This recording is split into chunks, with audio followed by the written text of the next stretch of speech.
মোহনবাগানের বিরুদ্ধে হুঙ্কার দেওয়া কোচ এখন আয়নার সামনে। বলেছিলেন মোহনবাগান সুপার জায়ান্টের বিরুদ্ধে 3 পয়েন্ট ছাড়া কিছু ভাবছেন না, 1 ইঞ্চি জমিও ছেড়ে দেবেন না বলে জানিয়েছিলেন বেঙ্গালুরু এফসির কোচ জেরার্ড জারাগোজা। ঘরের মাঠে 0-4 গোলে দুর্মুষ হওয়ার পর বেঙ্গালুরু এফসির কোচ এখন বাস্তবের রুক্ষ জমিতে।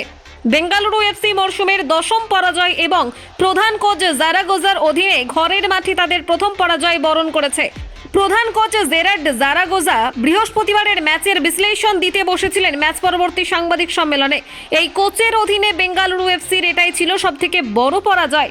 জেরার্ড জারাগোজা বলেছিলেন, প্রথমত এটি একটি কঠিন ফলাফল। আমি মনে করি এটি আমাদের মরশুমের পারফরম্যান্সের একটি আয়না স্বরূপ। প্রথমার্ধে আমরা যেভাবে খেলেছিলাম সেটাকে খুব খারাপ বলা যায় না। আমি ভেবেছিলাম প্রথমার্ধে অন্তত স্কোর লাইনে সমানে সামনে রাখতে পারবো, কিন্তু আমি আগেও বলেছিলাম যে মোহনবাগান এসজি এখানে এসেছিল আমাদের সঙ্গে প্রতিযোগিতা করতে এবং শিল্ড জেতার লক্ষ্য নিয়ে। তিনি আরও বলেছেন, আমরা একটি পেনাল্টি মিস করেছি, আমাদের প্রাপ্ত সুযোগ ছিল সীমিত, কিন্তু দ্বিতীয়ার্ধের প্রথম থেকে তারা যেভাবে শুরু করেছিল তাতে আমাদের পক্ষে জয় পাওয়া ক্রমেই অসম্ভব হয়ে পড়েছিল।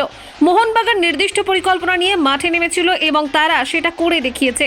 6-7 মিনিটের মধ্যে তারা 2টি গোল তুলে নিয়েছিল, প্রায় 3টি গোল বলা চলে। তখনই ম্যাচ মোহনবাগান সুপার জায়ান্টের দিকে পুরো ঘুরে গিয়েছিল। কলকাতা 24/7.in।